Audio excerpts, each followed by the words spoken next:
రాక్షసిగా మారిన రాజకుమారి. ఒక రాజ్యంలో ఇంద్రసేన్ అనే పేరుతో ఒక రాజు ఉంటున్నాడు. ఇంద్రసేన్కి 2 భార్యలు ఇంకా 4 కూతుర్లు. కానీ అతను అందరికంటే తన పెద్ద కూతుర్ని కొంచెం ఎక్కువగా ఇష్టపడతాడు. ఇంద్రసేన్ యొక్క వయసు పైబడిన తర్వాత కూడా ఇప్పుడు కూడా తను శరీరపరంగా చాలా బలంగా ఇంకా అందంగా కనిపిస్తాడు. తను అందం గురించి అన్ని రాజ్యాలు మాట్లాడుకుంటారు. ఇంకా ఆ వయసులో కూడా పెళ్లి సంబంధాలు వస్తూ ఉంటాయి. రాజా ఇంద్రసేన్ ఎంత బలవంతుడో ఇంకా తను వేటలో కూడా అంత నైపుణ్యుడు. ఇలాగే యుద్ధంలో కూడా తను ఎప్పుడూ ఓటమిని చూడలేదు. రాజుకు వేటాడాలని చాలా ఇష్టం. అందుకే తను తన ఖాళీ సమయంలో అడవికి వెళ్ళి వేటాడుతూ ఉంటాడు. ఎప్పటిలాగానే రాజు వేటకు బయలుదేరాడు. ఈరోజు మమ్మల్ని అడవి లోపలికి తీసుకెళ్ళు, నేను అక్కడికి వెళ్ళి వేటాడాలి. కానీ మహారాజు ఇలా అంటూ ఉంటారు, అడవిలో రాక్షసుల నివాసం ఉందని. మనం లోపలికి వెళ్ళడం అంత మంచిది కాదు. మీ వెంట నేను ఉన్నాను, మీరు ఏ విషయం గురించి భయపడాల్సిన అవసరం లేదు. సారథి రాజు చెప్పిన మాటలు విని తన వేట కోసం అడవిలోకి ఇంద్రసేనని తీసుకుని వెళ్తాడు. తను చెప్పిన విధంగానే అక్కడ నిజంగానే ఏవో రాక్షసుల శబ్దం వినబడుతూ ఉంటుంది. వాళ్ళని ఎవ్వరూ చూడలేరు, కానీ రాక్షసులు మాత్రం అందరినీ చూస్తారు. రాజుని యొక్క అందాన్ని చూసి రాక్షసులు కూడా మైమర్చిపోతారు. రాజు ఇంద్రసేనను చూసిన తర్వాత రాక్షసులు ఇలా మాట్లాడుకుంటారు. అరే, అక్కడ చూడండి, రాజా ఇంద్రసేన్ ఎంత అందంగా ఉన్నాడో. నేను ఎలాగైతే తన గురించి విన్నానో తను అలాగే ఉన్నాడు. నువ్వు సరిగానే చెప్పావు. ఆ రాక్షసి వాళ్ళలో సీమ అనే పేరుతో ఒక రాక్షసి ఉంది. తను ఇంద్రసేన రాజును చూసి ప్రేమలో పడింది. ఇంకా తను వారిద్దరితో ఇలా అంటుంది, నేను ఈ రాజుని ఖచ్చితంగా పెళ్లి చేసుకుంటాను. ఒకవేళ నాకు ఏది ఏమైనా సరే. నువ్వు పిచ్చిదానివా ఏంటి? ఇలాంటి మాటలు ఎందుకు మాట్లాడుతున్నావు? నేనేమి పిచ్చి పిచ్చి మాటలు మాట్లాడడం లేదు. నేను ఖచ్చితంగా ఈ రాజుని పెళ్లి చేసుకుంటాను. అరే, కానీ నువ్వు ఇదంతా ఎలా చేస్తావు?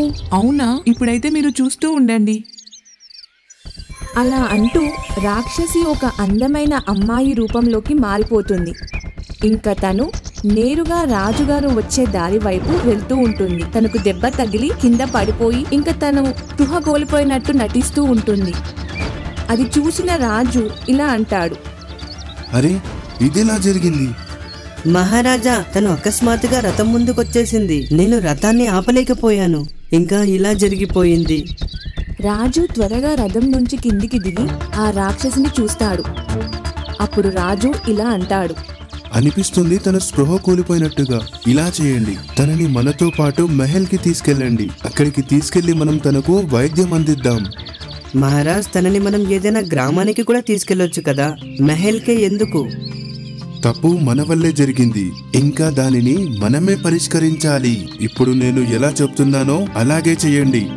రాజు చెప్పిన మాటలు విన్న తరువాత వారికి తెలియకుండా ఒక పెద్ద సమస్యను వారి రాజ్యంలోకి తీసుకుని వెళ్తున్నారు. కొంత సమయం తర్వాత రాజు రాజ్యానికి చేరుకుంటాడు. ఇంకా ఆ మహిళ వైద్యం కోసం తనను వైద్యుని దగ్గరికి పంపించేస్తాడు. వైద్యం తరువాత తనకి స్పృహ వస్తుంది. రాజు తనని చూడడానికి వస్తాడు. నీ పేరేంటి? నువ్వు అకస్మాత్తుగా నా రథం ముందుకు ఎలా వచ్చావు?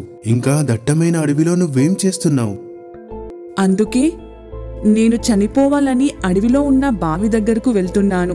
కానీ అకస్మాత్తుగా నేను మీ రథం ముందుకు వచ్చాను. అంతలా ఏం జరిగింది? నువ్వు ఆత్మహత్య ఎందుకు చేసుకోవాలనుకున్నావు? కారణం? నేను పేదదాని ఇంకా అనాథను అని నన్ను ఎవరూ పెళ్లి చేసుకోవడానికి సిద్ధపడడం లేదు. దాని కారణం చేతనే నేను ఆత్మహత్య చేసుకోవాలని అనుకున్నాను. నువ్వు ఇంత అందంగా చక్కగా ఉన్నావు కదా, నిన్ను వివాహం చేసుకోవడానికి ఎవరైనా ఎందుకు నిరాకరిస్తారు? ఏంటి, మీరు నన్ను పెళ్లి చేసుకుంటారా? నేనా? కానీ నేను ఎలా? నాకు ఇంతకు ముందే వివాహం జరిగిపోయింది. చూడు, నేను చెప్పాను కదా, నన్ను ఎవరు పెళ్లి చేసుకోవడానికి ఇష్టపడరు. ఒకవేళ మీరు కూడా నన్ను పెళ్లి చేసుకోకపోతే ఇదే జరుగుతుంది. ఏంటంటే నేను ఖచ్చితంగా ఆత్మహత్య చేసుకోవడం ఖాయం. రాజు తను ఇచ్చిన మాటకు బందీ అయిపోతాడు. ఇంకా తన మాట నిలబెట్టుకోవడానికి ఇంకా అతను ఆ రాక్షసిని పెళ్లి చేసుకోవాలని నిర్ణయించుకుంటాడు. రాజా ఇలా చేయడంతో అందరూ చాలా కోపంగా ఉంటారు. కానీ తన కోరికను గౌరవిస్తూ అందరూ తన వివాహంలో పాల్గొనడమే సరి అని అనుకున్నారు.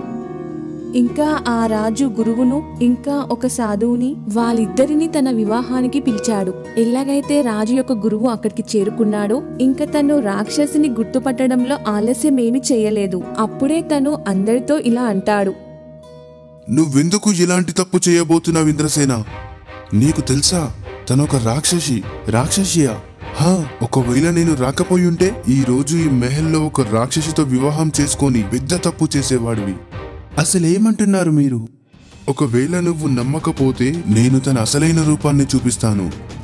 ఇలా అంటూ గురువు తన పవిత్ర జలాన్ని తీసుకొని నేరుగా రాక్షసిపై చల్లుతాడు. రాక్షసి శరీరంపై జలం పడడంతో తను తన అసలైన రూపంలోకి వచ్చేస్తుంది. ఆ రాక్షసిని అందరూ తన అసలైన రూపంలో చూసి ఆశ్చర్యపోతారు. అప్పుడు రాజు ఇలా అంటాడు, ఇంత పెద్ద మోసమా? నువ్వు దీనికి శిక్ష అనుభవించాల్సిందే.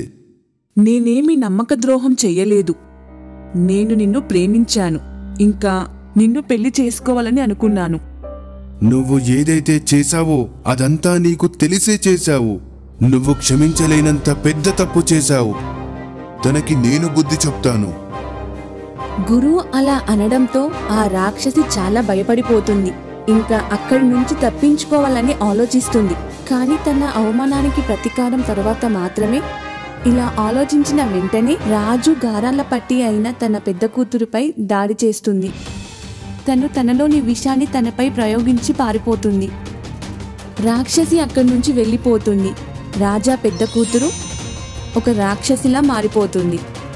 అది చూసిన అందరూ భయపడిపోతారు. ఎవ్వరికీ ఏమీ అర్థం కాదు. నా కూతురికి ఇలాంటి గతి పట్టిందేంటి? రాజ్కుమారి రాక్షసిలా మారిపోయింది. తనను ఈ విధంగా ఆ రాక్షసి మార్చి వెళ్ళింది. తనకు చాలా అవమానం జరిగిందని తను ఇలా చేసి వెళ్ళిపోయింది. కానీ ఇప్పుడు ఏం చేయాలి గురూజీ? నేను నా కూతురిని ఈ రూపంలో చూడలేకపోతున్నాను.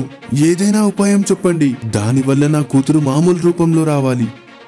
దీనికి పరిష్కారం ఆ రాక్షసియే చెప్పగలదు. తను తన విషయాన్ని వెనక్కి తీసుకోవాలి. కానీ తను అలా ఎందుకు చేస్తుంది? తనకు నా వల్ల అంత అవమానం జరిగింది కదా. తను నా మంచి ఎలా కోరుకుంటుంది? తను చేసి తీరాలి. నేను తనని బంధిస్తాను. అప్పుడు తన విషయాన్ని వెనక్కి తీసుకోవడానికి సిద్ధమవుతుంది. మనం దానికోసం ఆ రాక్షసులు ఉండే నివాసం దగ్గర ఒక యజ్ఞాన్ని చేయాల్సి ఉంటుంది. ఇలా అంటూ గురువు ఇంకా రాజు తన కూతుర్ని తీసుకొని అడవి వైపుకు వెళ్తుంటాడు. అక్కడికి చేరుకున్న గురు యజ్ఞం చేయడం మొదలు పెడతారు. తన యొక్క మంత్ర శక్తులతో అన్ని రాక్షసులను తన వశం చేసుకుంటాడు.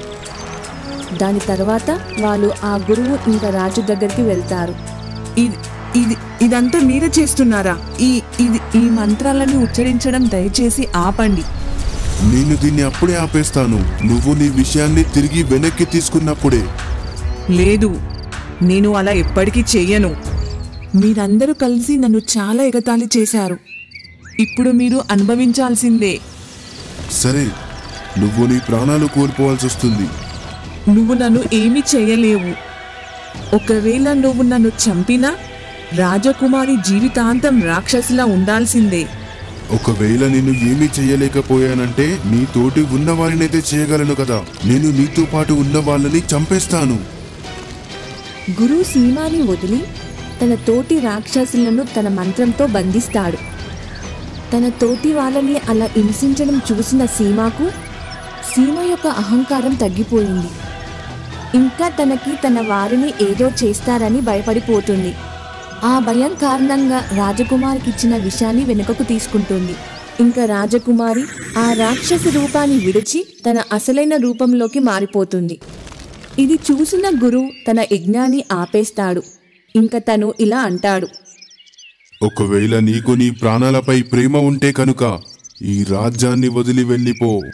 ఇది అంత విన్న రాక్షసులు అక్కడి నుండి వెళ్ళిపోతారు. ఇంకా రాజు చాలా సంతోషంతో తన కూతుర్ని ఇంకా గురువుతో కలిసి తన మహల్కి వెళ్ళిపోతాడు.